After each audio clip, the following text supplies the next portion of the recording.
Today I'm going to show you how to start with any of these crocheted trims and make a nice machine knitted hat. The hem of each of these hats is crocheted, then hung on the machine and the remainder knitted. This allows a person to make part of the project very portable and small, something you can do while waiting for buses and so on, and the machine knitted part of it very fast. These hats are part of the 100 I try to knit every year for charity, and this year I challenged myself to unravel old samples and make my hats out of those samples. I told you all about it in this movie about 100 recycled hats, and as I go along and I'm finding interesting things to do with the yarn, I'm making movies so that you can do the same if you want to. In this particular movie, I'm not going to crochet for you and teach you the stitches. It's mainly aimed at knitters who are also already comfortable with crocheting. I'll be working with post-stitch style ribbing, back loop only single crochet running sideways, back loop only single and half double crochet ribbing working vertically, and scalloped edges. One obvious thing that you can do, and I did this hat for an illustration, is hang one edge of your crocheting directly on the machine. That does work when the crocheting was worked in the direction shown, because there's enough going on along one edge in terms of stitches and strands of yarn to hang directly on the machine.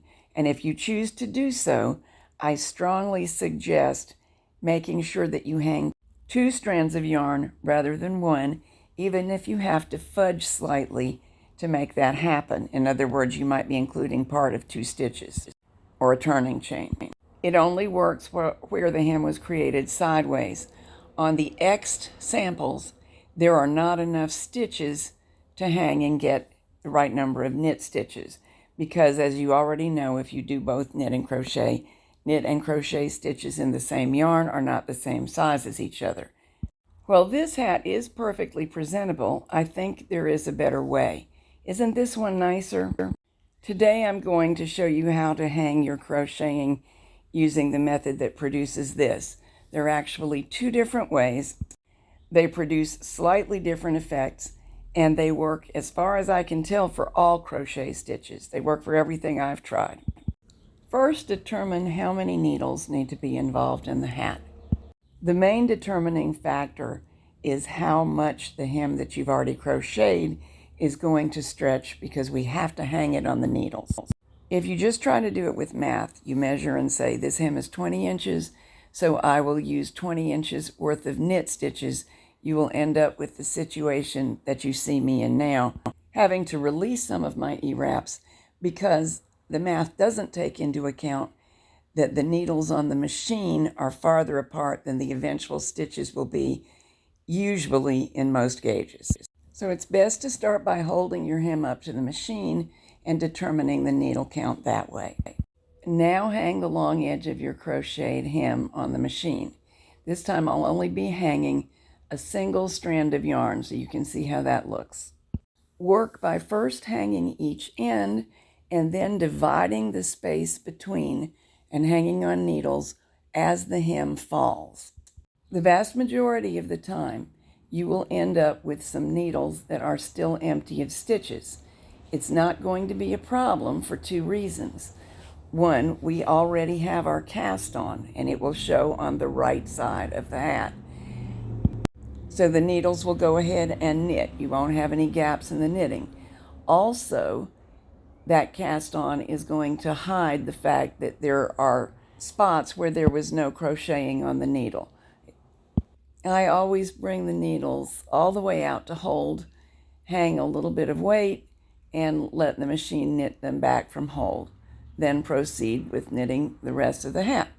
I will teach you how to figure out the number of rows you need in a separate movie to prevent this one from being overly long, and I will put you a link in the program notes. Once our rows are complete, we just remove the stitches by running the yarn tail through the live stitches, gather them in, and seam the edges. I'll cover those skills in separate mini movies so that in case you don't know them already, you can learn them, but if you do know them, you can just get to work. And here's what this method looks like. Remember, this was the E-wrap and we hung only one strand of yarn.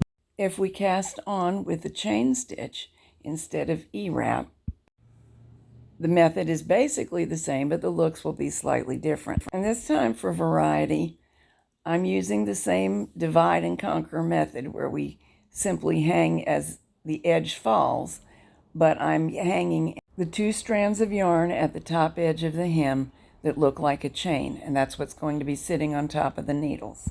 So this is the chain stitch cast on and an entire chain hung when hanging the hem, and here's how it looks. We can also E-wrap and hang an entire chain. Whichever way you're hanging, you do it the same way in that you begin by hanging the ends, divide up the space, and hang the edge as it falls. But do make sure that each chain stitch does get on a needle. You do not have to make sure that each needle receives a chain stitch. Here's how it looks if we begin with E-wrap and do hang an entire chain. This one is back loop only ribbing that was produced sideways, so the ribs will appear vertically on the finished hat. In this case, we have plenty of positions to hang, so each needle can get one. But sometimes you have 1 strand and sometimes you have 2 strands of yarn available. Rather than be inconsistent, I decided to make sure I had 2 strands always available, even if I had to borrow a strand from somewhere. And in my opinion, it came out looking better than simply hanging it as the strands presented themselves. In some cases, I did hang 1 strand, but before beginning to knit, I went down the line and selected a 2nd strand so that I would be consistent across the board. This sample was begun with a chain stitch cast on and 2 strands of the edge of the hem hung. That brings me up to 21 of the 100 hats that I hope to make out of this recycled yarn complete. To help you more with projects like these, I have some more movies coming soon. There will be Answer Ladies flashcard videos on gathering off crowns and on mattress stitching, and a longer video on figuring the rows you need in any gauge when making hats that start with pre-made crocheted hems. That movie will include sizing hats such as these in general in any gauge.